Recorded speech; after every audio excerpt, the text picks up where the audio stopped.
গেল পরে আমাদের বাগমারার সীমান্তবর্তী এলাকা। এখানে অনেক দিনের বেলা কুকুরে অন্ধকার থাকে, চারিদিকে খালি বর্ষার। এই যে বাগমারা স্বাগতম।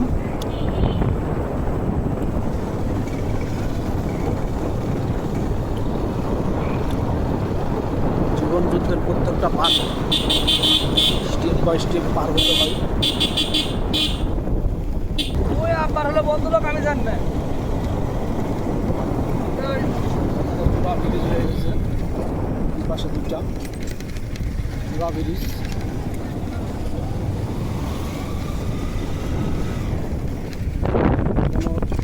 সম্পূর্ণ ক্লিয়ার হয়নি।